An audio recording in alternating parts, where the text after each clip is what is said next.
Bismillahirrahmanirrahim. Innal hamdalillah nahmaduhu wa nasta'inuhu wa nastaghfiruh wa na'udzu billahi min shururi anfusina wa min sayyiati a'malina. May yahdihillahu fala mudilla lahu wa may yudlil fala hadiya lahu.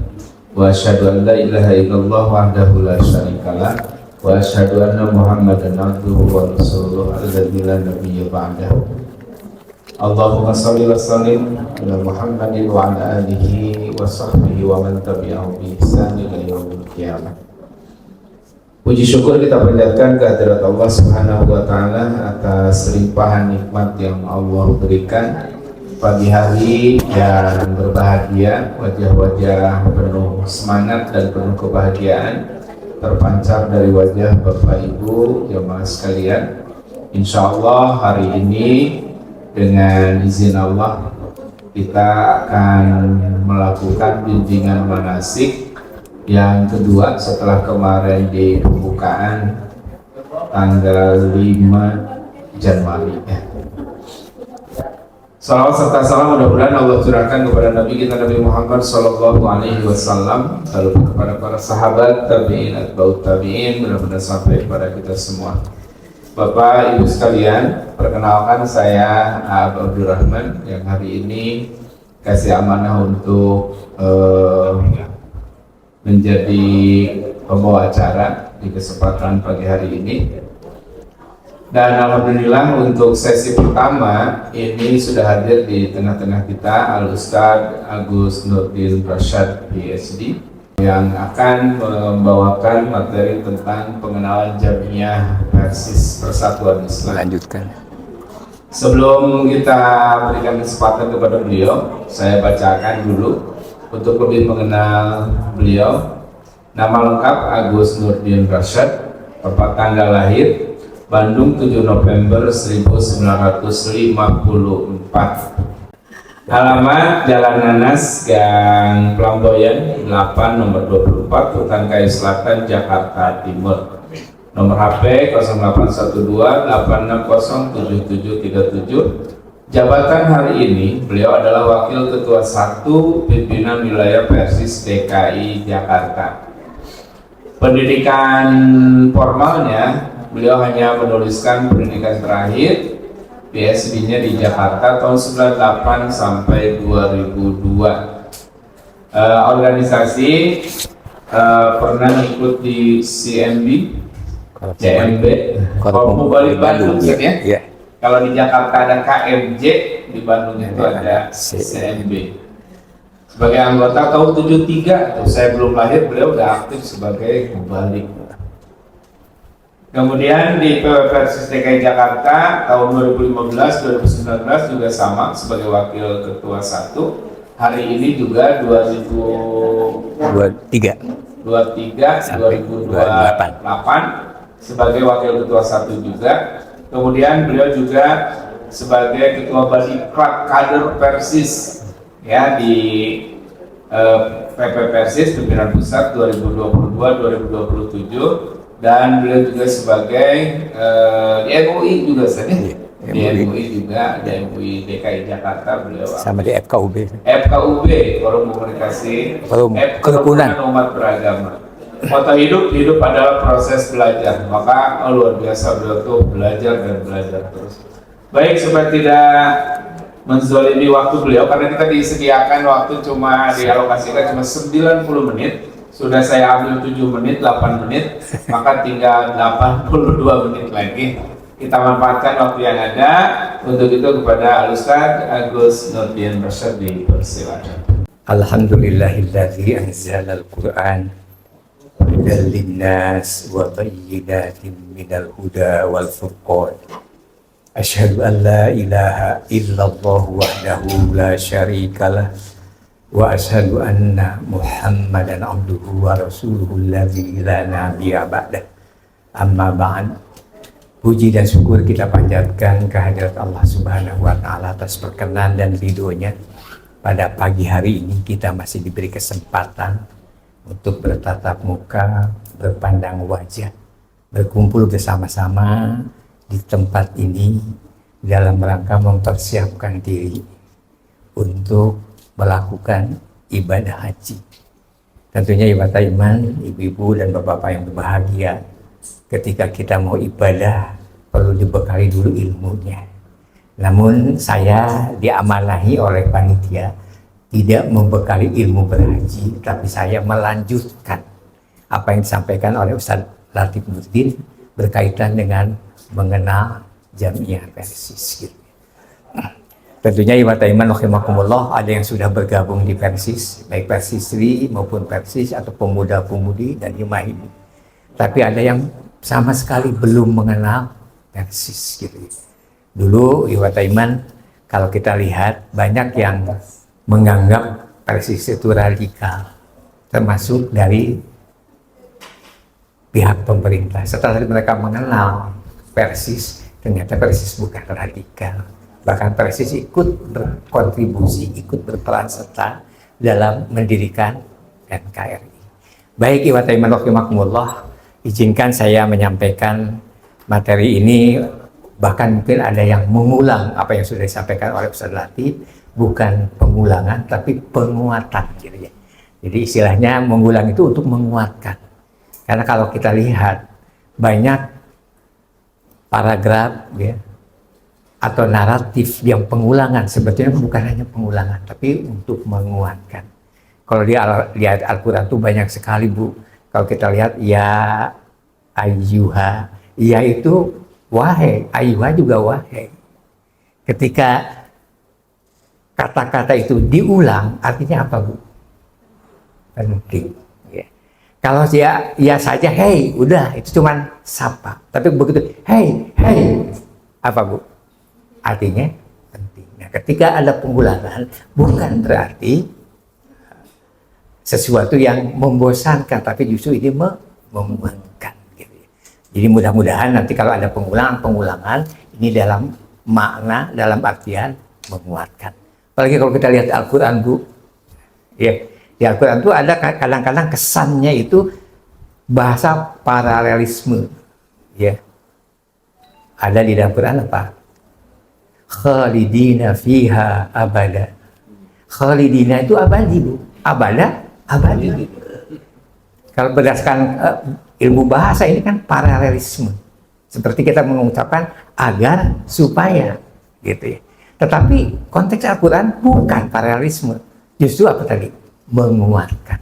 Ya, menguatkan. Jadi menegaskan bahwa nanti di akhirat itu apa Bu? Tanpa ada batas waktu. Jika saya umpamakan di dunia itu bagaikan garis lurus Bu. Ada awal, ada akhir. Tapi di akhirat itu bagaikan lingkaran. Di mana awalnya Bu? Ada akhirnya nggak Bu? Nggak ada. Ya. Jadi seperti itu.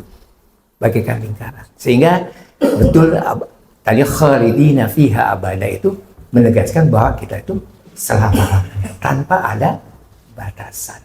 Saya sengaja bahwa umat Islam sepanjang zaman itu akan terus digerecokin, ya. Yang pertama adalah dengan adanya aliran-aliran sesat. Banyak aliran sesat yang berdiri, bahkan sekarang ada aliran Katolik Ortodoks Syria yang ibadahnya mirip dengan kita, ada ruku, ada sujud, gitu. Ya. Ini kan mengecoh kita, sehingga kita bisa samar antara Islam dengan Katolik Ortodok ya. Itu yang pertama. Sehingga banyak kita dikecoh dengan aliran-aliran sesat ini. Dan saya mohon maaf, saya mengutip saja ungkapannya Kiai Hasyim Mujadi. Apa kata Kiai Hasyim Mujadi? Kalau ada aliran sesat, pasti korbannya Nahdi. Ini Pak Kiai Hasyim Mujadi memberikan sinyal bahwa apapun akidahnya teman-teman di Nahdi. Nah, mudah-mudahan kalau di Persis ini akidahnya kuat gitu ya. Tidak mudah dengan seperti itu. Kemudian yang kedua Ibu Iman, banyak perilaku maksiat. Bahkan sekarang mungkin kita lihat bagaimana LGBT ini berupaya untuk mendapat legalitas. Sampai dia sounding ke DPR. Nah, kalau sampai besok lusa DPR mengesahkan, melegalkan LGBT ini, saya nggak membayangkan bagaimana azab Allah yang akan diturunkan ke bangsa ini. Ya, mudah-mudahan itu tidak terjadi. Ya, ini perilaku maksiat. Dan perilaku maksiat itu masif. Ya. Sehingga ibadah iman rahimakumullah, yang ketiganya ada pengaruh ideologi. Ada kapitalisme, ada komunisme. Ya. Kita banyak muslim, tapi perilakunya sudah apa, Pak? Udah kapitalis, apa iya, Bu? Coba kalau saya tanya, Ibu, Bapak di sini indikator keberhasilan hidup apa, Bu? Ya, kaya. Apalagi, Bu? Katanya kan gini, kalau orang berhasil di dunia itu, istilahnya punya rumah bertingkat-tingkat, punya mobil berkilat-kilat, punya tabungan yang berlipat-lipat, punya isi lebih dari 4. Ini sebetulnya ini paradigma siapa? Di dalam konsep Islam tidak ada. Kalau kita sudah bergeser indikator keberhasilan hidup ke sana, artinya kita sudah kapitalis. Ini ibadah iman yang berat kita itu. Sehingga kita pun pada saat mengukur mungkin yang seusia saya atau yang agak muda yang sudah punya anak, kadang-kadang kita menilai anak itu keberhasilan dengan apa? Karirnya bagus, posisinya mantap, kan gitu ya, Bu? Apa iya? Iya. Saya teringat ada kawan saya yang cerita. Kawan saya itu guru di madrasah. Ya, nanti gak usah disebutkan namanya. Ketika dia melamar, Bu, calon mertuanya itu apa? Lu mau ngempalin pakai apa anak gue, katanya. Sementara ada yang, mohon maaf, pekerjaannya mumpuni, PNS, pejabat tinggi, Bu. Tapi karena kegigihan sang ustadz kawan saya ini, kemudian juga mungkin ya, si perempuannya juga memilih ustadz, ya terpaksa oleh sang ayah itu dinikahkan. Apa yang terjadi? Yang terjadi ternyata Allah memberikan rezeki yang melimpah kepada ustadz ini. Dia menjadi ustadz taraf nasional. Ya. Sehingga sekali berangkat saja gitu kan, itu sudah bisa gaji sebulan pegawai negeri gitu, Bu. Nah, ini ibadah iman rahimakumullah. Jadi jangan kita mengukur dengan apa, Bu? Dengan nilai harta benda. Nah, ini ibadah iman mencoba aliran sesat dengan maksiat ini, dia mempropagandakan kemaksiatannya, kesesatannya melewat apa? Media.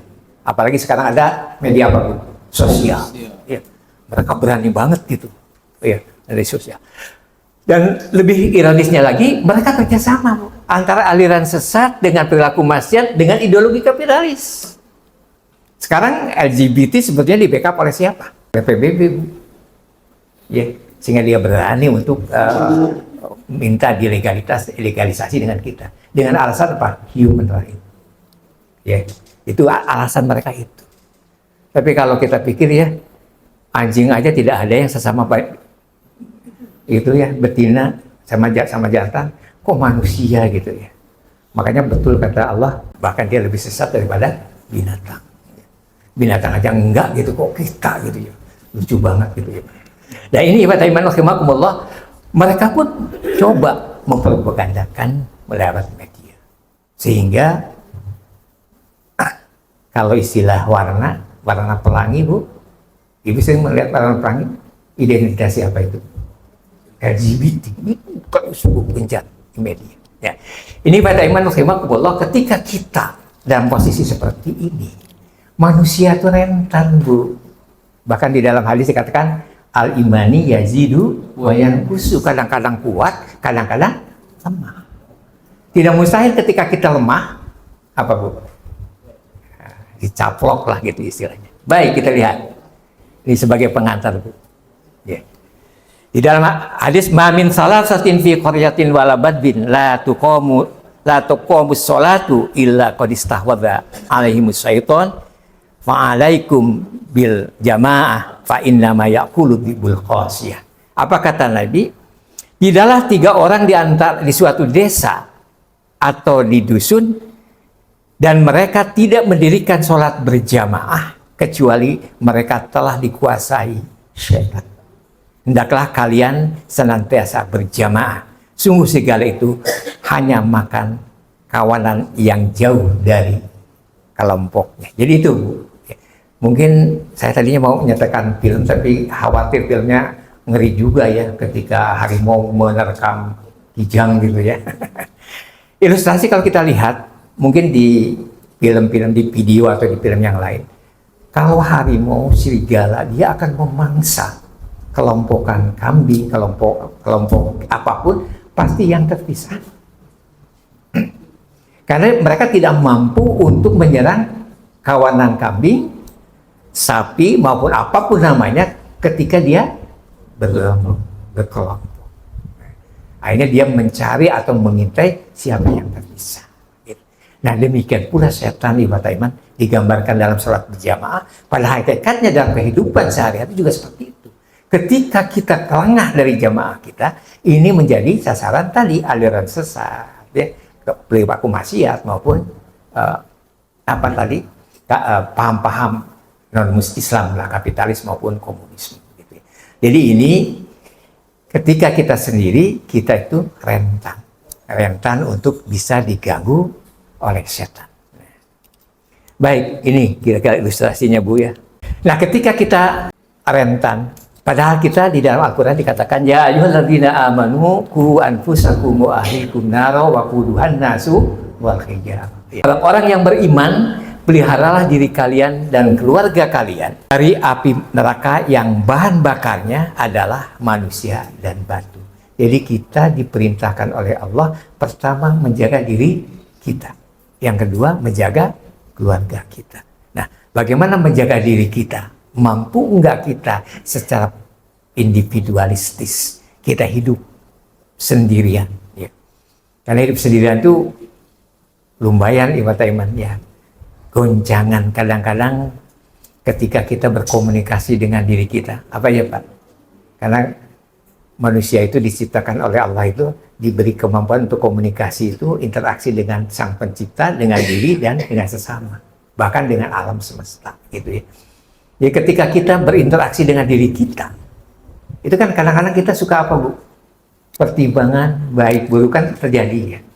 Makanya kalau Imam Ghazali itu di setiap perbuatan seorang manusia itu pasti ada 3 pertimbangan yang dia pakai. Yang pertama adalah pertimbangan rasional. Apa itu wujudnya pertimbangan rasional? Baik, buruk. Kemudian yang kedua adalah pertimbangan spiritual. Apa itu wujudnya? Benar, salah. Dan yang ketiga adalah pertimbangan emosional. Wujudnya apa? Nyaman dan tidak nyaman. Ketika kita mengambil langkah, tentunya kita akan memilih apa? Secara rasional yang baik, secara spiritual yang benar, secara emosional yang nyaman. Kan gitu Bu. Oke. Nah bagaimana kita bisa ketiga-tiganya kita pertimbangan ini menjadi wujud diri kita ketika kita digerecoki dari luar, diintervensi dengan aliran-aliran sesat yang bahkan mereka itu ya mohon maaf itu menyesatkannya luar biasa. Ya. Kemarin saya bincang-bincang dengan teman-teman yang non-muslim karena saya di FKUB Bu. Ada kawan saya dari ketua PGIW DKI itu menyampaikan sekarang ada aliran sesat di kalangan mereka dan pemimpinnya mengaku nabi. Kayak di kita juga ternyata mereka mengaku nabi dan dia mengklaim tidak boleh ada yang menerjemahkan Bible dalam bahasa Harmanik kecuali dia yang berhak untuk menerjemahkan. Sampai segitunya Bu, gitu ya. Nah, apakah mereka ada pengikutnya? Banyak Bu ternyata. Nah kita juga lihat Ahmad Mossadegh dulu yang mengaku nabi, ada nggak pengikutnya Bu? Banyak. Lia Eden, Bu, banyak nggak Pak pengikutnya? Banyak. Dan ironis lagi, pengikutnya banyak yang di kalangan intelektual. Ada yang dokter, Bu, S3, ada S2. Ya itu katanya. Rentannya manusia tidak cukup dengan ininya. Tapi bagaimana memainten ini yang kuat. Mainten ini tidak mampu kita lakukan dengan sendirinya. Maka kita harus apa Bu? Berkelompok ya. Pribadi ini itu akan setiap saat akan santap oleh binatang buas, oleh setan. Ya. Ketika kita disangkap setan, maka kita satu-satunya jalan merapat kepada jamaah, kepada organisasi. Supaya kita punya apa Bu? Punya kelompok. Dengan kelompok itu mampu melindungi dari serangan-serangan seperti itu. Salah satu contoh lah, ketika ada pemahaman masalah ibadah bla bla bla bla bla, di organisasi itu kalau di NU punya masul masail, ya, kemudian di Muhammadiyah punya tarji, ya, majelis tarji, di kita di Persis punya dewan hisbah. Jadi kalau ada hal seperti itu digodok dulu di organisasi, kemudian kita menetapkan benar dan salahnya dan kita bisa mengambil sikap yang tepat. Ketika kita sendiri bisa nggak? Nah ini, ya. Ketika kita sendiri ini akan terjadi goncangan-goncangan, gitu kan. Tetapi ketika kita berjamaah, maka jamaah itu saling menguatkan satu sama lain. Saya yang akan sampaikan itu pengenalan itu hampir sama dengan yang disampaikan Ustaz Latif, ya, cuman insya Allah menguatkan. Yang pertama mengenal pendirian, latar belakang dan kontribusi. Kemudian yang keduanya mengenal azas, tujuan, misi dan misi. Dan yang ketiganya ini yang paling penting, mengenal doktrin Persis. Seperti apa doktrin Persis itu. Baik, kita awali saja dari mengenal pendirian. Ini pengulangan saja. Jadi Persatuan Islam itu didirikan 1 Safar 1342, udah berapa tahun tuh, Bu? 104 tahun, ya. Kalau berdasarkan Hijriah. Tapi kalau berdasarkan Masehi sudah 1102 tahun, ya. Mau masuk 1002 tahun, ya. Nanti di September. Didirikan di Bandung, pendirinya Haji Zamzam dan HM Yunus, ya. Saya sempat ditakdirkan oleh Allah ketemu dengan cucunya Pak Haji Zamzam. Beliau adalah salah satu direktur di PLNE, perusahaan listrik negara engineering, ya, anak perusahaan dari PLN, ya. Diawali dengan terbentuknya kelompok tadarusan atau telaahan Islam yang dilandasi kesadaran akan kehidupan berjamaah, berimamah dan berimarah dalam menyebarkan syariat Islam. Awalnya Persis itu berupa majelis ta'lim, tadarusan, mengkaji Al-Quran, mengkaji As-Sunnah, untuk sama-sama lebih mendalami pemahaman kita terhadap Quran dan Sunnah. Nah, kemudian berkembang ada kesadaran untuk berhidupan berjamaah. Karena tadi, kehidupan berjamaah itu suatu keniscayaan supaya kita mampu memiliki imun untuk tidak bisa diganggu oleh pihak-pihak luar, gitu ya. Kemudian di dalam berjamaah tentunya ada imamah dan imarah, ya. Sehingga ini yang menjadi latar belakang kenapa Persis harus berdiri. Menjawab tantangan dan kondisi umat Islam yang tenggelam dalam kejubudan. Dulu, Bu, punten, yang berhijab mungkin Ibu bisa melihat. Ya. Tokoh muslim saja hijabnya itu apa istilahnya? Kayak kastop. Bu tahu kastop, Bu? Ya, jadi kalau kerudung itu digantungin di kastop, jadi hanya ngegantung saja, ya. Nah, kayak kastop dulu. Awalnya seperti itu. Nah, Persis mulai menanamkan bagaimana kita berbusana secara syar'i, ya. Itu ditonton, Bu, sampai saya mohon maaf, ibu saya saja itu menunggu momentum yang tepat untuk bisa menggunakan hijab, Bu, pada saat itu. Apa yang terjadi ketika ibu saya menggunakan hijab? Saya masih SMA waktu itu. Yang apa istilahnya ngebully itu bukan orang lain, keponakannya. Bilangnya, "Bi, kapan naik haji? Ujuk-ujuk pakai jilbab," katanya gitu. Dulu seperti itu, Bu. Tantangannya tuh berat sekali, ya.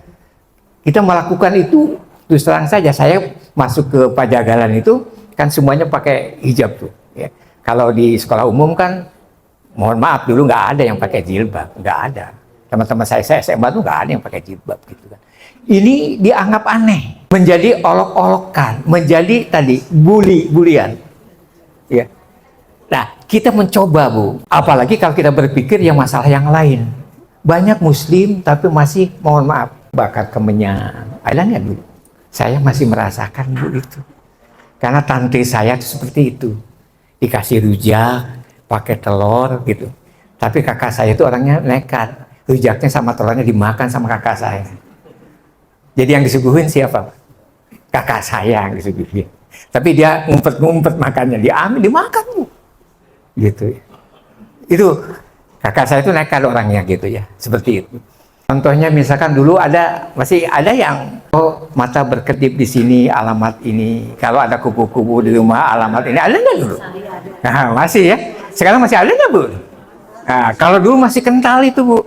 Iya, masih kental. Kalau tangan gatal yang sebelah kanan katanya ada yang menagih, kalau gatal sebelah kiri dapat rezeki katanya begitu, Bu. Itu sangat diyakini dulu, Bu. Hal-hal yang seperti ini. Padahal digigit semut kali ya, Bu. Itu yang hal yang seperti ini berkembang di masyarakat. Ya. Dan ini iwata iman rahimakumullah. Persis ingin mencoba mencerahkan. Ya, makanya Persis juga lambangnya apa, Bu? 12 sinar. Ya. Jadi 12 sinar inilah ini mencerahkan gitu ya. Muhammadiyah juga sama, 12 sinar. Sinarnya sama, Bu, 12. Ya, mencerahkan. Jadi mencerahkan bagaimana supaya yang tadinya tidak tahu jadi tahu. Yang tadinya salah jadi benar. Ini yang menjadi prinsip daripada teman pendahulu Persis itu mendirikan Persis.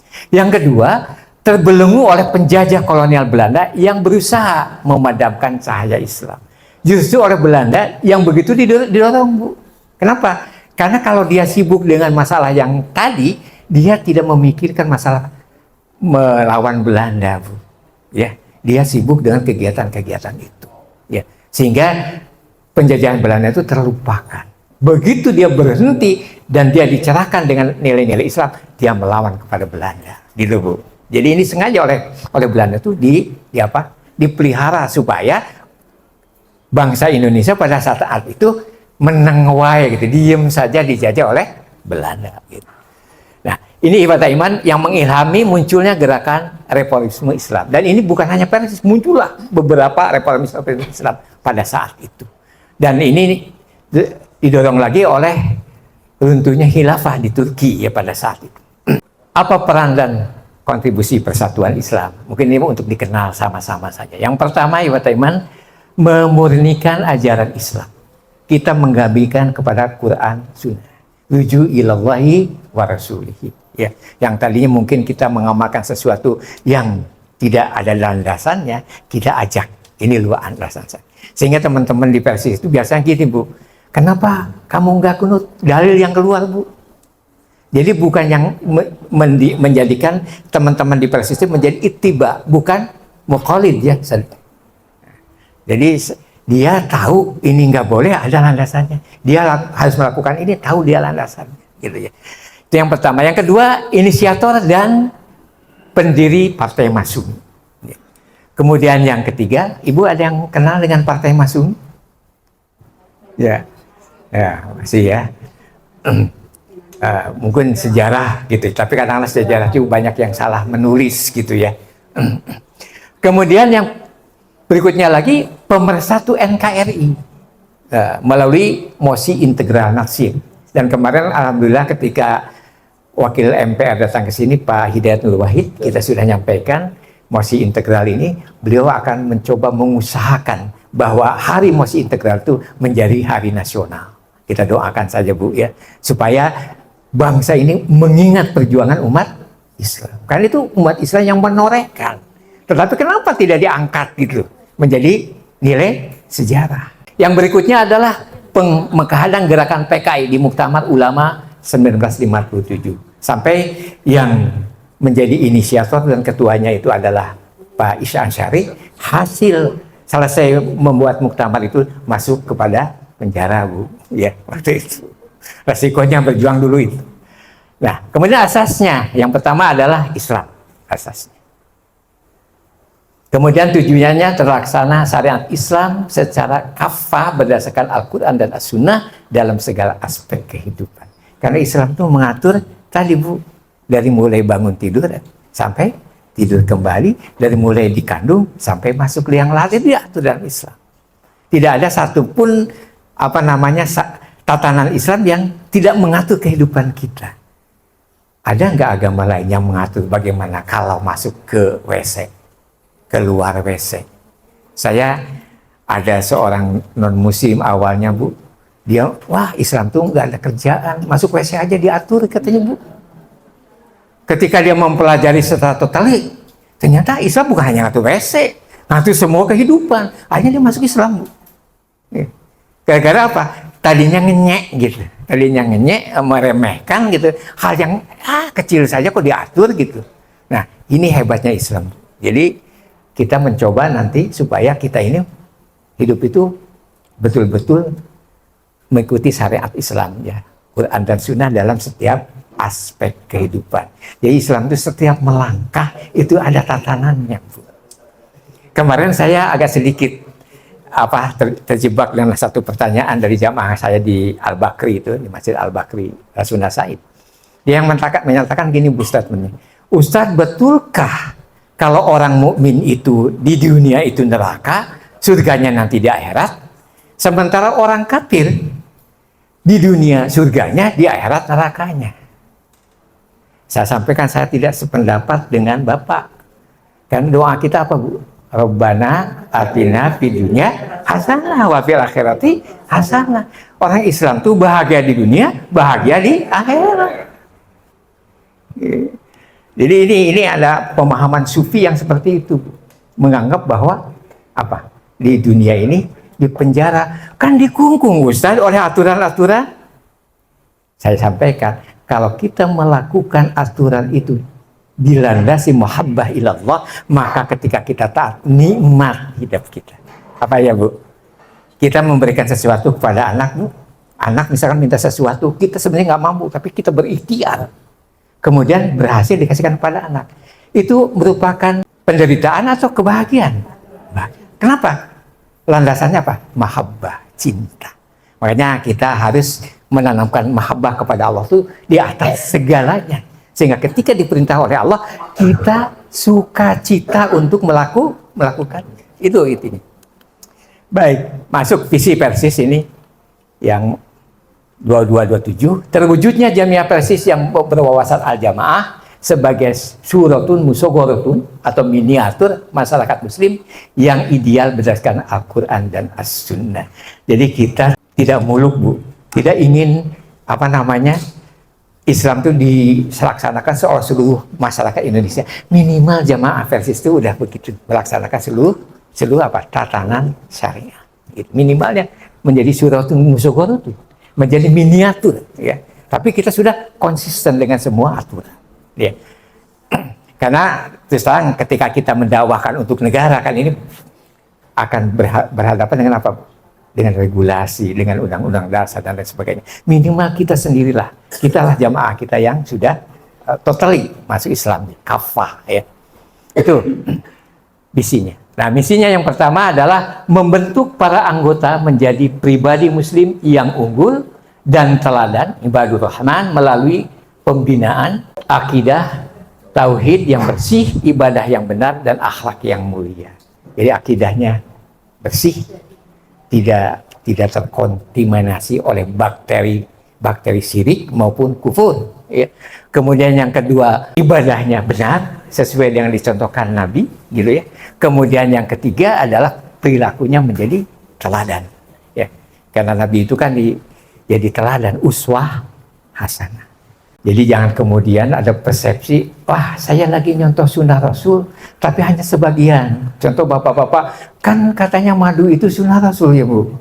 Ibu tantang aja, sunnah yang lain dilakukan, baru sunnah Rasul yang itu boleh dilakukan, gitu Bu.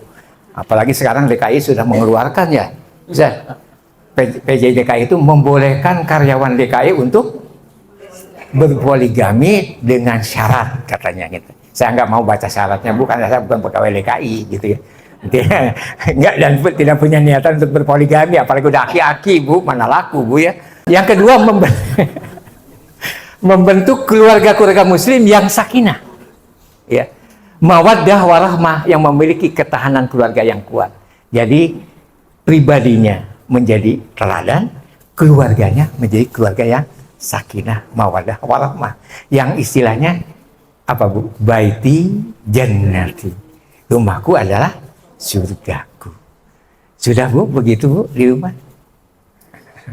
Apakah kalau bapak-bapak mohon maaf melakukan hal yang tidak pantas, pernah ibu mengingatkannya, watawasobil haq? Atau bapak-bapak kalau ibunya misalkan contoh misalkan meninggalkan salat, pernah nggak mengingatkan, gitu ya? Jadi Wata Iman ini yang paling mendasar itu. Ketika kita saling mengingatkan suami dan istri, ya. Kemudian apalagi mengingatkan dengan saudara dan dengan jamaah, harusnya dilandasi dengan apa, Bu? Mahabbah tadi, cinta.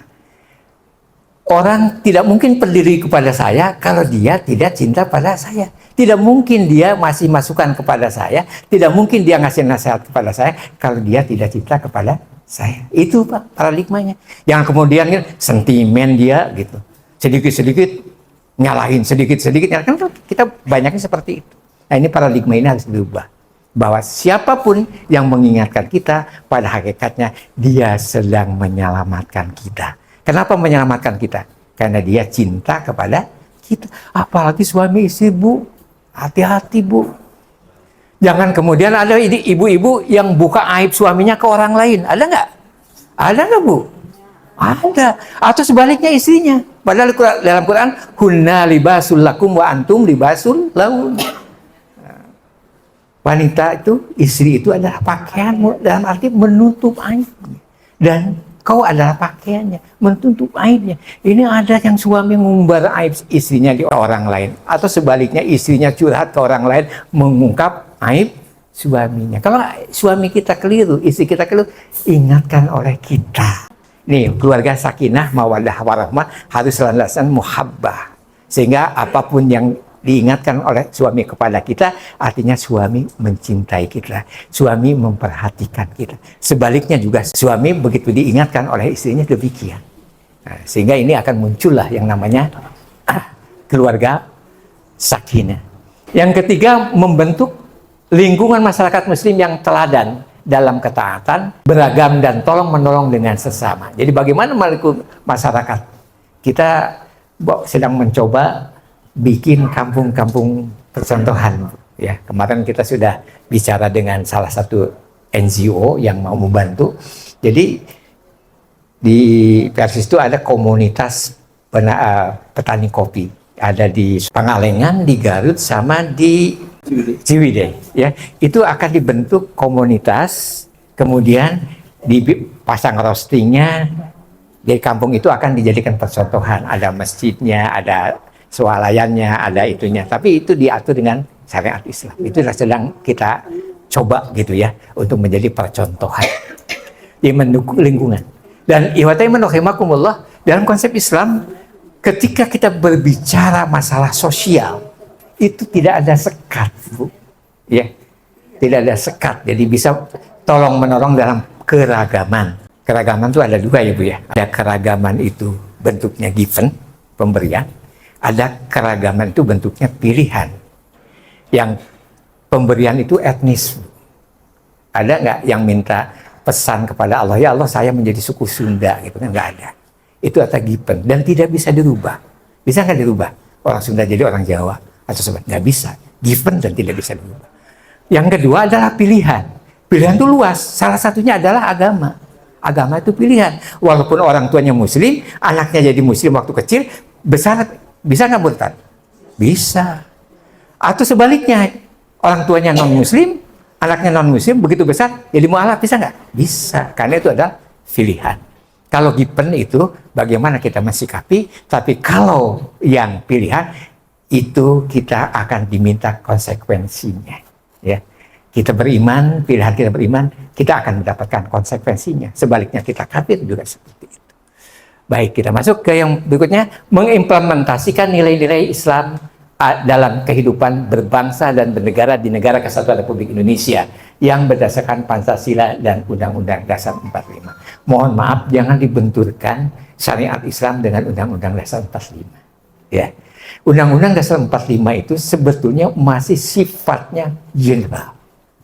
Selama ini kita berpancasila, berundang-undang Dasar 45, tapi pelaksanaan kenegaraan pernah komunis, apa ya? Pernah nggak, Bu? Tahun 65 itu komunis sepertinya pemerintahan. Pernah nggak kapitalis? Pernah kapitalis. Tapi tetap Pancasilanya, tetap undang-undang dasarnya. Yang belum diberi kesempatan adalah Islam untuk melaksanakan syariat Islam. Karena kalau memang diberi kesempatan untuk melaksanakan syariat Islam, undang-undangnya tetap, Pancasilanya tetap, tapi substansinya adalah syariat Islam. Dan ini yang ditakutkan orang-orang kapitalis dan komunis. Karena kalau itu diletakkan, maka akan kelihatan mulianya Islam itu. Benarnya Islam itu. Itu yang dikhawatirkan akan menjadi contoh dunia. Gitu. Nah, kemudian doktrin nih, Bu. Kita akan mengembalikan umat kepada Al-Quran Sunnah, yang kedua melakukan amar ma'ruf nahi munkar, kemudian yang ketiganya kita menghidupkan atau memelihara ruhul jihad dan istihad, yang keempatnya membentuk ashabun wahariyun, kemudian yang kelima mengembangkan pendidikan dan dakwah, yang keenamnya menghidupkan kegiatan syariah istimaiyah, kemudian yang ketujuh memperkaya perpustakaan Islam. Jadi ada 7, kita satu-satu kita ambil. Mengembalikan umat kepada Al-Quran dan As-Sunnah. Ini kalau kita lihat Quran, ya ayyuhalladzina amanu atii'ullaha wa atii'ur rasula wa atii'ur rasula wa ulil amri minkum fa in tanaza'tum fi syai'in farudduhu ila Allahi wa rasulihi in kuntum tu'minuna billahi wal yaumil akhir dzalika khairu wa ahsanu ta'wila. Ya. Hai orang-orang yang beriman, taatlah kepada Allah dan taatlah kepada Rasul. Dan ulil amri minkum. Ini hebatnya Al-Qur'an, Pak. Ketika kita bicara atiullah, pakai kalimat atiullah. Kepada Rasul, atiur Rasul. Tapi kepada ulil amri enggak diawali dengan artinya kondisional, ya. Wa ulil amri minkum, dan pemimpin di antara kamu. Siapa di antara kamu? Orang beriman. Jadi jangan kemudian pemimpinnya nggak beriman, kemudian kita harus taat. Kan Quran juga mau merintahkan, enggak. Wa ulil amri minkum. Kumnya siapa? Ya ayyuhalladzina amanu. Balik ke situ, ya. Kemudian fa'in tanaza'tum fi syai'in farudduhu ila Allah. Ketika berselisih tentang sesuatu, maka kembalikan kepada Allah. Farudduhu ila Allahi wa rasul. Kepada Allah dan kepada Rasulnya. Artinya kita harus dalam semua aspek kehidupan kita, ketika kita berpolemik, kita kembalikan pada Al-Quran dan As-Sunnah. Dan Islam itu solutif, Bu. Ya. Makanya kita tidak menyalahkan kalau ada satu organisasi yang segala masalah hilafah. Memang di dalam tatanan Islam semua itu bisa disolusi. Jadi Islam itu agama yang solutif untuk kehidupan. Karena yang mempersiapkan Islam itu bukan Nabi Muhammad, siapa, Bu? Allah Subhanahu wa Ta'ala yang menciptakan kita. Dari Allah tuh maha tahu karakteristik kita, sifat kita, jiwa kita, dan selain segalanya tahu Allah. Makanya Allah memberikan satu konsep untuk dilakukan oleh manusia. Dan kalau itu dilaksanakan, itu sesuai dengan fitrah manusia. Dalam Islam tidak ada yang memberatkan, Bu. Haji berat, ya. Apa betul? Tapi apa? Manistato'a ilaihi sabila. Bagi yang mampu. Kalau yang tidak mampu, harus enggak? Tidak. Makanya saya agak kurang setuju dengan tabungan haji. Banyak orang yang sudah nabung sebenarnya belum mampu. Akhirnya menghalangi yang mampu. Apa ya? Iya, Bu. Iya enggak? Akhirnya yang mampu itu 10 tahun lagi misalnya. Padahal yang tidak mampu sudah di 2 tahun yang akan datang, 3 tahun yang akan datang. Makanya haji itu yang ideal itu seperti dulu. Begitu mampu, daftar, jalan. Mampu, daftar, jalan. Ternyata teliti, negara mau pinjam duit ke umat Islam melalui tabungan haji. Ujung-ujungnya kan ke situ. Di dalam hadis, Rasul mengatakan, taraktu fikum amroini lan tadillu ma tamassaktum bihima kitaballah wa sunnata nabiyhi. Rasul bersabda, aku tinggalkan bagimu 2 hal. Apa yang 2 hal itu? Kamu tidak akan sesat selamanya berpegang teguh kepada 2 hal itu, yaitu apa tadi, Bu? Kitabullah, Al-Quran, dan sunnah nabinya. Jadi ketika kita mengikuti sunnah Al-Quran dan sunnah, justru Islam itu maju. Kalau kita lihat peradaban Islam, bagaimana sejak Nabi kemudian para khalifah bisa mengembangkan Islam hampir ke seluruh dunia.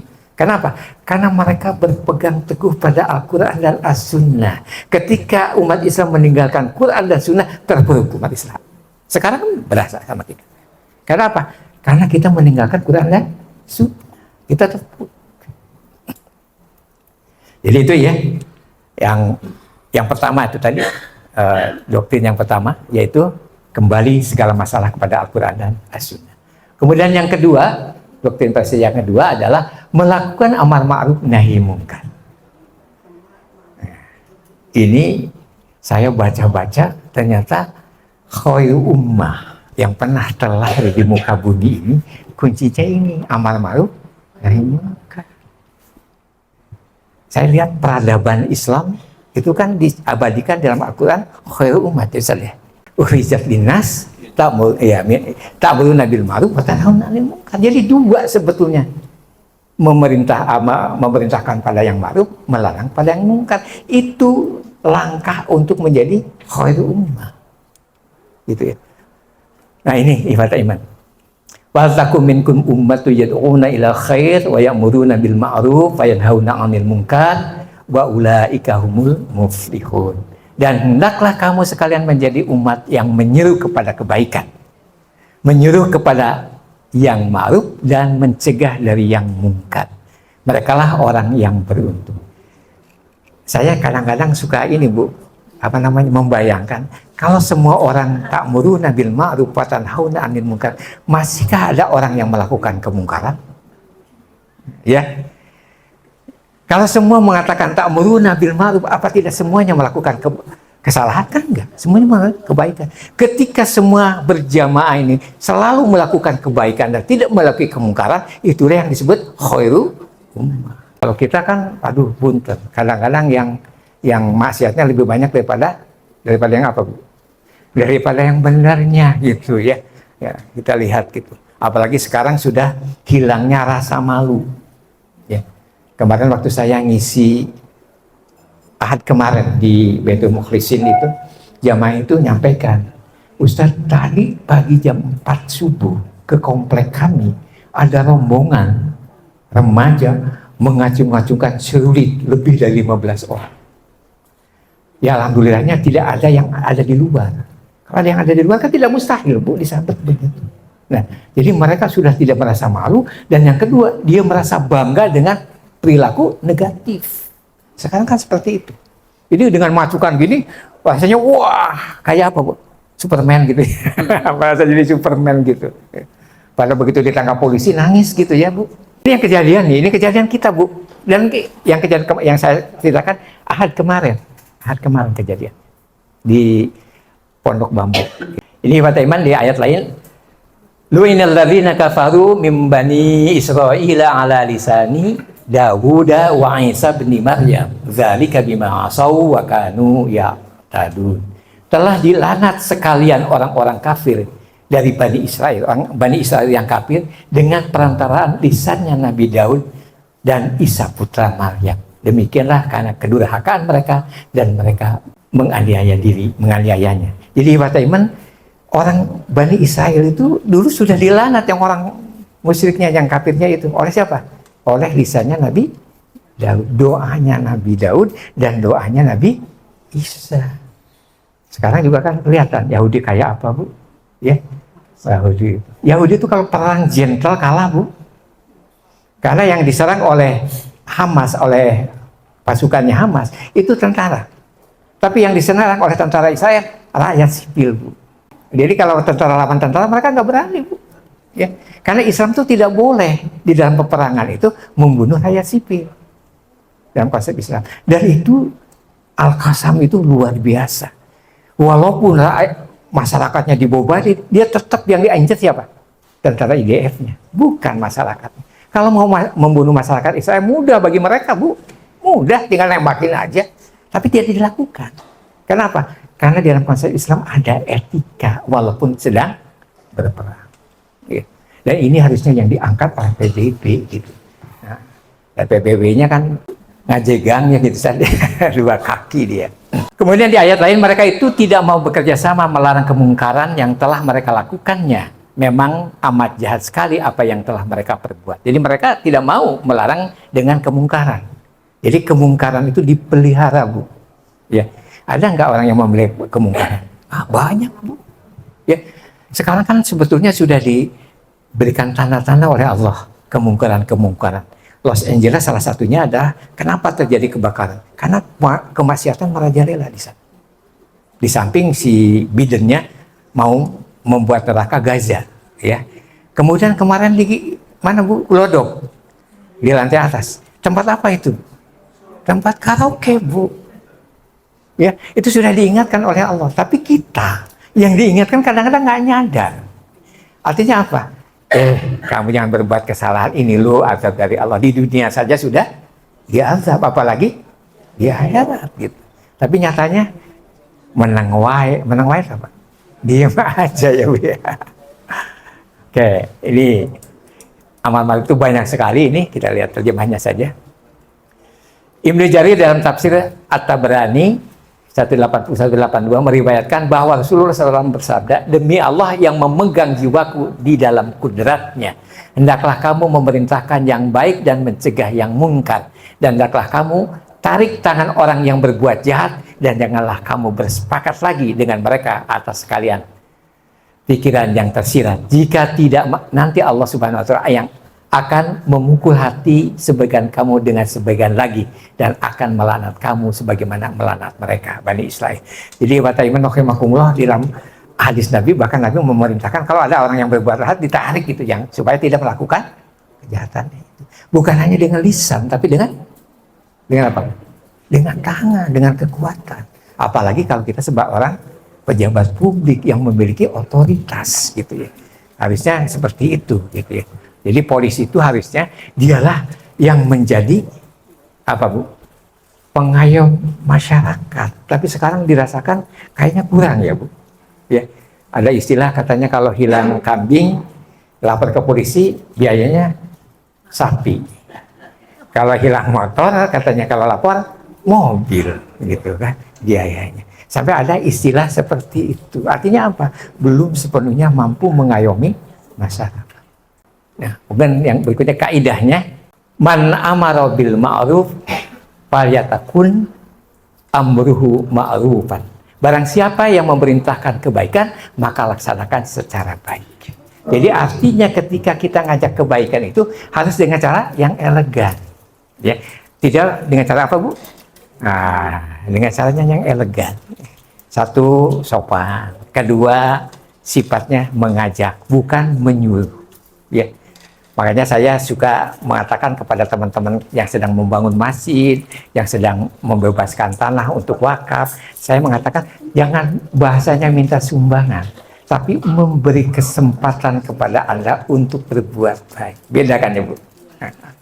Bahasanya enak gitu ya, memberi kesempatan, bukan meminta bantuan. Keliru Bu. Karena nanti kalau dia melakukan kebaikan untuk siapa? Untuk dia. Ya. Jadi istilahnya di dalam proposal jangan minta bantuan, tapi memberi kesempatan untuk berbuat baik. Bahasanya kan jadinya enak gitu. Tujuan yang baik hanya dapat dicapai dengan cara yang baik, dan mustahil dicapai dengan cara yang tidak baik.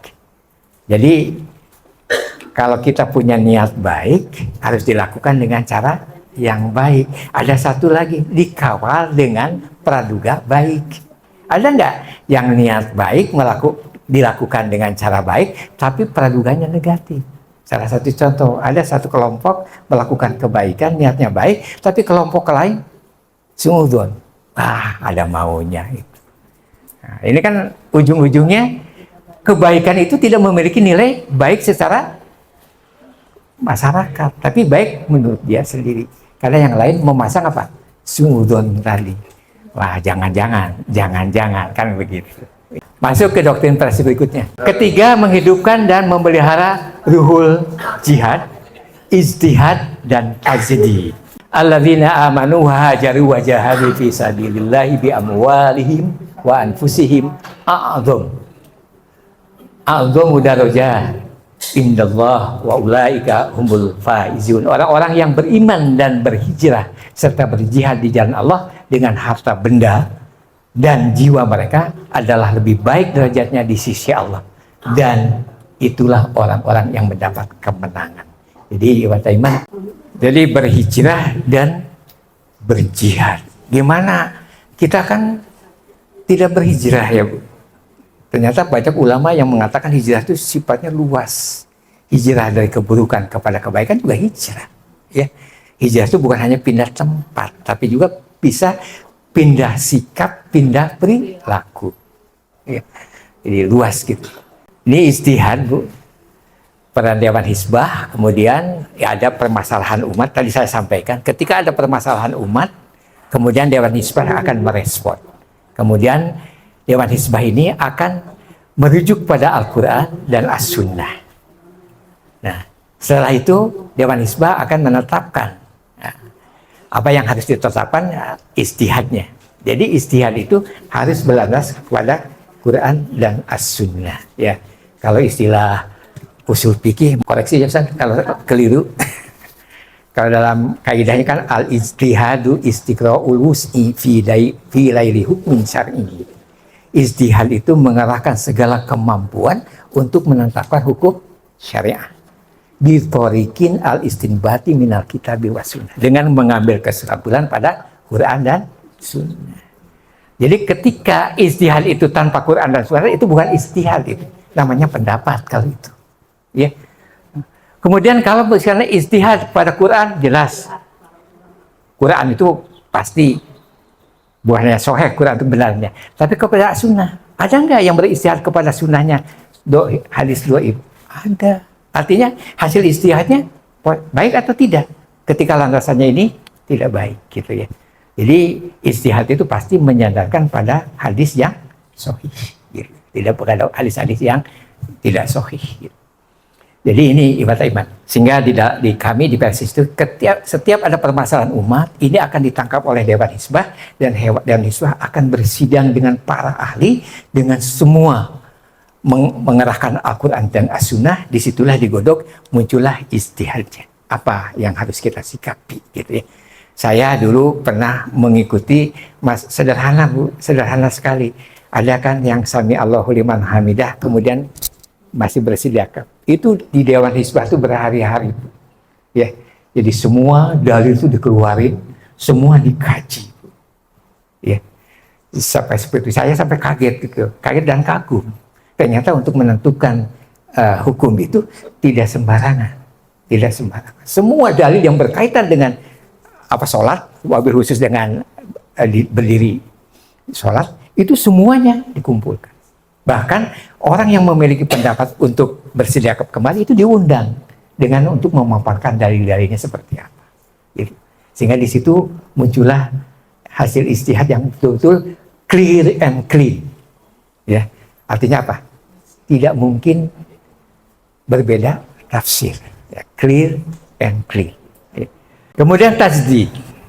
Tajdid itu bahasanya pembaharuan, tapi bukan membaharui. Kalau baru dalam agama bidah ya, Bu. Jadi yang dimaksud tajdid di sini bukan membuat hal yang baru. Ini keliru. Ini kan ada silang merah. Dan tajdid juga bukan mengubah atau mengganti. Tapi apa yang namanya tajdid? Tajdid itu adalah yang disebut dengan di dalam ini ibanah, yaitu idatul Islam ila asliha wa ihya'us sunnah, yaitu mengembalikan Islam kepada aslinya dan kepada sunnah Nabi, menghidupkan sunnah Nabi. Jadi jangan kemudian dipahami apa namanya tajdid itu, wah ini gerakan pembaharuan agama baru. Kita bukan membaharui, tapi kita mencerahkan kembali Islam itu seperti apa. Karena dalam perjalanan Islam itu seperti bola salju. Bola salju paham Bu? Tadinya kecil, lama-lama membesar. Nah kita mencoba yang lapisan yang membesarnya itulah dibersihkan kembali kepada aslinya. Gitu. Ini yang dimaksud dengan ijtihad. Itu ada wa ihya, memulihkan, membedakan bid'ah dan sunnah. Yang keduanya membedakan apa Bu? Syirik dan tauhid. Jadi tauhidnya bersih, ibadahnya benar. Itu yang namanya apa tadi Bu? Tajdid. Ya, jangan kemudian keliru memahami tajdid.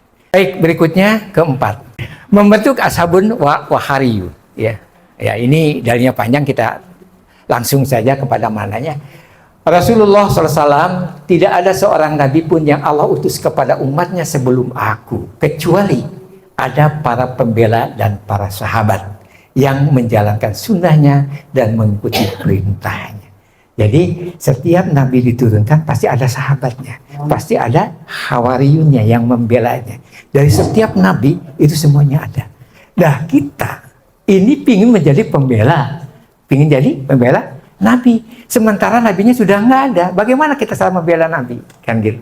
Ya, ini yang kita lakukan. Ya, katanya apa, Bu? Man ahya sunnati faqad ahabban. Barang siapa yang menghidupkan sunnahku, sungguh dia mencintai aku. Ketika kita mengangkat sunnah Nabi, pada hakikatnya kita sedang mengaktualisasikan cinta kita kepada Nabi. Ini yang perlu kita sadari, gitu ya. Kemudian datang beberapa angkatan generasi sesudah mereka yang mengatakan apa-apa yang tidak mereka perbuat, ilmu tanpa amal, dan mengamalkan apa-apa yang tidak diperintahkan atau bid'ah. Jadi tadinya murni, kemudian menggelinding ada bola salju itu tadi mengatakan apa-apa yang tidak ada, mengada-ngada yang tidak ada, dan meniadakan yang ada. Gitu. Kemudian berikutnya lagi ini, maka barang siapa yang bersungguh-sungguh menyadarkan mereka dengan tangannya, maka ia seorang yang beriman. Dan barang siapa yang bersungguh-sungguh menyadarkan dengan lidahnya, maka ia seorang yang beriman. Dan barang siapa yang bersungguh-sungguh menyadarkan dengan hatinya, maka ia juga seorang yang beriman. Ketika kita bersungguh-sungguh untuk menyadarkan, itu boleh dengan tangan. Atau kekuasaan, boleh otoritas. Tapi kalau tidak mampu, dengan lisan. Kalau tidak mampu, bisa dengan hati. Tapi minimal dengan hati, Bu. Kalau di hati tidak ada, wah bahaya ini. Contohnya. Di situ lingkungan tempat maksiat. Dia hidup di lingkungan maksiat. Tapi hatinya tenang, adem. Itu artinya apa? Dia ikut membenarkan apa yang dilakukan di lingkungannya. Sehingga ketika Allah memberikan azab, termasuk dia yang di. Dan selain daripada yang tersebut itu, maka tidak ada padanya iman, meskipun sebesar biji sawi. Jadi kalau tidak bisa menegurnya dengan lisan, dengan tangan, dan dengan hati, artinya kita imannya zero, kosong, Bu. Kita tidak beriman. Kalau di hadis Nabi itu menegur dengan hati aja disebut al-aful iman. Ya, selemah-lemahnya. Nah, yang kelima ini mengembangkan pendidikan dan dakwah. Ya. Memang persis istilahnya core-nya di situ. Jadi mengembangkan pendidikan, kita banyak beberapa pesantren sampai ratusan pesantren ya. Kemudian juga kita dakwah, kita banyak mubalik, ribuan mubalik yang ada di Persis ya. Kemudian banyak masjid. Yang keenam adalah kita menghidupkan kegiatan syariah istimaiyah.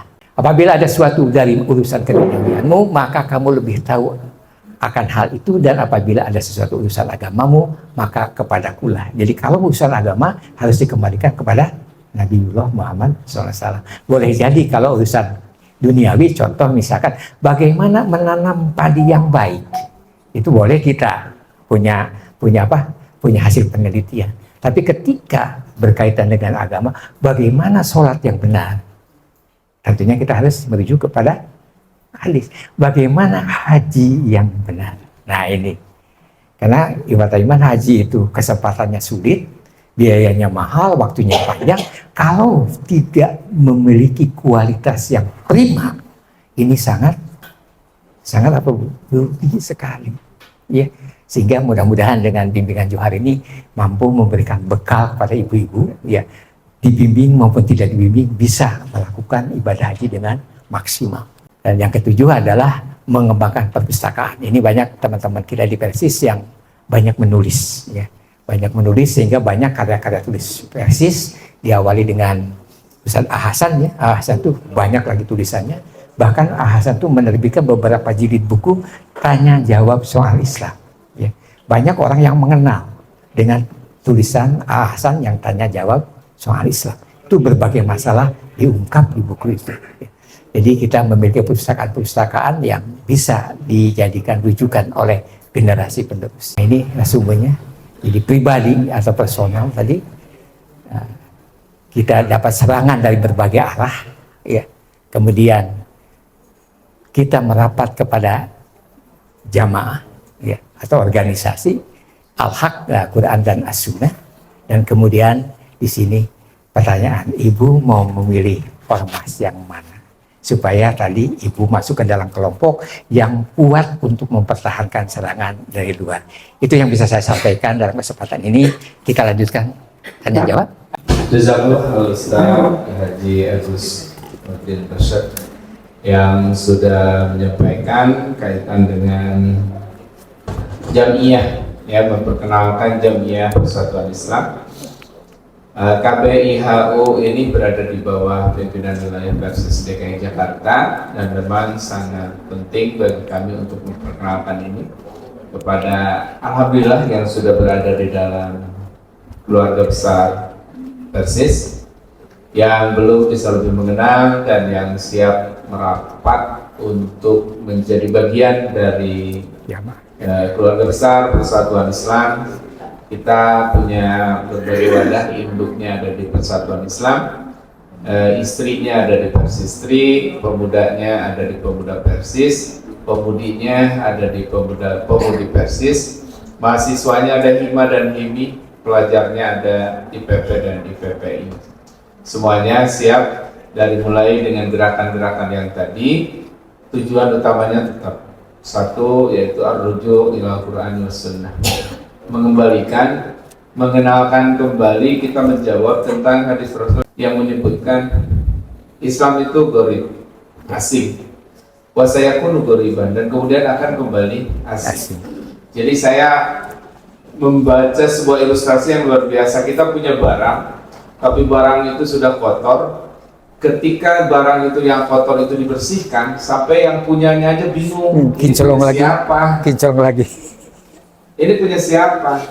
Kita tuh orang Islam, ketika dikenalkan Islam, dibersihkan tadi bola saljunya, orang Islam sendiri tuh bingung, ini ajaran apa? Padahal itu ajaran Islam. Banyak yang hari ini begitu, Pak. Sampai orang tuh lah, ini ajaran dari mana, disebutnya agama baru. Padahal itu agama Islam yang sudah dibersihkan gitu. Tapi karena kita dulu belajarnya Islam yang tadi sudah, yang tadinya segede bola, kemudian ketika digelindingkan tuh bola saljunya banyak yang nempel di situ, akhirnya jadi saru mana yang Islam, mana yang bukan. Persis hadir di tengah masyarakat dan kemudian mengambil peran untuk menjadi bagian yang ingin memurnikan kembali ada. Seperti tadi disampaikan, ingin mengembalikan ajaran Islam kepada aslinya sesuai dengan Quran dan Sunnah. Jangan aneh kalau kemudian, waduh, ini, nah, gitu. Jadi proses hasil yang tadi itu tidak instan, tapi sebuah penghasil hasil dari sebuah penggodokan yang luar biasa, dalil-dalilnya adalah baru kemudian dihasilkan ijtihad.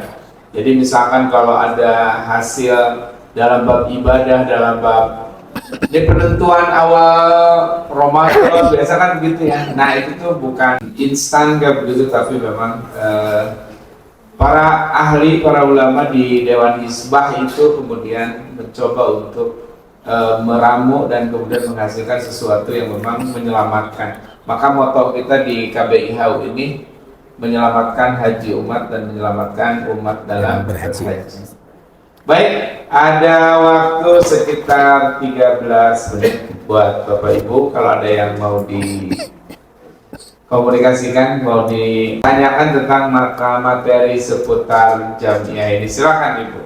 Saya sangat terkesan dengan paparan dari Bapak Ustaz untuk eksistensi dari Persis. Saya ingin menanyakan pertama, sebagai bagian dari organisasi masyarakat, untuk bidang regenerasi, artinya yang diawali dari pendidikan, ya. Saya tidak melihat, atau mungkin saya kurang informasi. Yang setahu saya seperti Muhammadiyah atau NU, kan banyak pondok pesantren. Kalau Muhammadiyah perguruan tinggi kedokteran dan sebagainya. Nah kalau Masyumi, atau mungkin itu sudah bukan Masyumi lagi ya, dan Rebul ya, itu di bidang pendidikannya bagaimana gitu. Insya Allah sih ada ya. Itu yang pertama. Karena itu tidak kalah pentingnya, bukan hanya memperbaiki Betul. atau menyempurnakan, mematangkan, tapi mendasarkan atau membangun fundamental generasi juga mungkin penting menurut saya.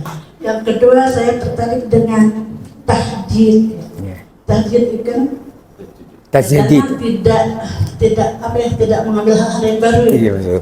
Nah, bagaimana kalau ada masalah yang berbenturan atau masuk kepada ranah hukum fikih yang harus ada pendapat, ya, karena selain Quran dan hadis, mungkin kita tahu juga hukum Islam ada ijma, yes. Nah, apakah ini juga tidak dilirik oleh Narsis, ya? Karena banyak hal yang kadang-kadang dalam kehidupan ini harus membuat kita berpendapat, Betul. ya kan? Seperti keinginan adanya uang zakat untuk makan gratis. Nah, itu ada hal-hal yang krusial. tidak selancar seperti yang kita pikirkan. Ya. Ini aja dua hal yang mungkin mohon sedikit penjelasan dari Ustaz. Terima kasih. Kaderisasi adalah suatu keniscayaan di dalam suatu proses penyiapan generasi ke depan. Tentunya ini menjadi satu target utama di dalam organisasi, apapun organisasi, termasuk Persis. Persis itu, Bu, sudah lebih dari 300 pesantren kita yang tersebar di seluruh Indonesia. Jadi yang paling Persis main itu di Jawa Barat, Bu. Di Jawa Barat itu kadang-kadang atas satu kecamatan pesantrennya lebih dari 5, gitu ya. Tapi kalau di Jakarta kita baru punya pesantren 2, Koja sama Keramat Asem, gitu ya, Bu. Ada 2 jadi kita betul concern kita itu di pendidikan, Bu. Kita siapkan kader-kader kita melalui pendidikan, karena mereka lah yang akan meneruskan langkah perjuangan kita ke depan. Kemudian perguruan tinggi kita memang ada beberapa STAI, Sekolah Tinggi Agama Islam, ada juga yang sudah jadi institut, ya. Dan kita sedang merancang universitas yang ada di Bandung, Bu. Ini sudah berdiri universitasnya. Kita sedang mengembangkan sarana dan prasarananya. Itu kalau dari lebih mau keluar dari mana? Pasir Koja itu sebelah kanan itu sedang kita membangun Universitas Persis. Dan alhamdulillah yang mendesain gedungnya itu adalah Pak Ridwan Kamil, seorang arsitek yang mumpuni, gitu ya. Kemudian juga tanahnya itu wakaf dari pemerintahan provinsi Jawa Barat. Itu sedang dibangun, Bu. Jadi kita tidak hanya berhenti di pesantren, tapi kita juga mengembangkan ke tingkat tingginya, Bu, yaitu kepada sekolah tinggi dan universitas. Dan mudah-mudahan kalau memang kita mendapat fasilitas yang baik dari sama dengan yang lain oleh negara, kita sebenarnya mampu untuk mendirikan berbagai universitas, ya. Karena dulu kami itu istilahnya mandiri, Bu. Ya, kalau NU Muhammadiyah sudah lama berkolaborasi dengan pemerintah sehingga dapat dana-dana bantuan hingga membangunnya itu lebih cepat. Sedangkan kami dulunya mandiri. Nah, sekarang kita mencoba, gitu ya, apa ada hak Persis, ya sama-sama gitu, ormas yang difasilitasi oleh negara. Dan alhamdulillah ini diawali dari awal sekarang, Bu. Benar-benar. Yang pertama, ya, Bu, jadi kita memang sangat concern kepada regenerasi. Kemudian yang kedua, berkaitan dengan tadi landasan hukum, ada bukan Quran Sunnah juga kan, ada ijma, ada kias, kan gitu. Betul, Bu.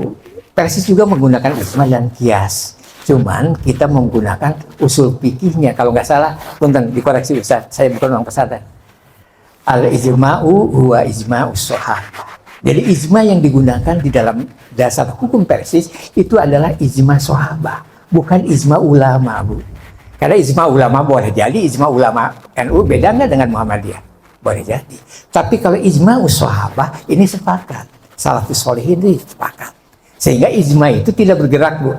Ya, istilahnya. Jadi tidak ini. Itu yang pertama. Kemudian apakah kias juga?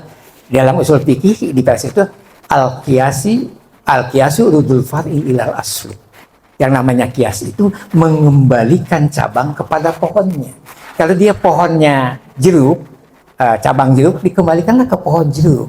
Ya, kalau pohonnya mangga dikembalikanlah ke pohon mangga. Sehingga ketika kita bicara kias, masalah sholat, dia kembalikan ke hukum sholat, Bu.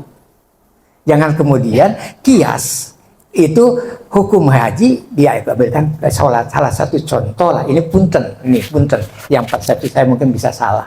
Salah satu contoh talafdul niat. Talafdul niat itu di sholat tidak dicontohkan oleh Nabi, tapi di dalam haji ada talafdul niat. Nah, ada orang yang mengkiaskan sholat ke haji, padahal pohonnya berbeda, ibu. Usulnya beda. Ini usul fikih, usul sholat, ini usul haji. Ada yang mengkiaskan sholat ke haji, sehingga dia mengatakan talabul niat di dalam sholat, gitu Bu. Nah, kalau kita lihat sejarah juga, duluan mana haji dan sholat turun kewajibannya? Sholat dulu, baru haji. Masa yang lama meniru yang baru? Kan keliru Bu. Harusnya yang baru meniru yang lama. Jadi Persis masih menggunakan apa yang dikatakan tadi, apa namanya Bu? Apa Bu? Ijma, tapi ijma sahabat.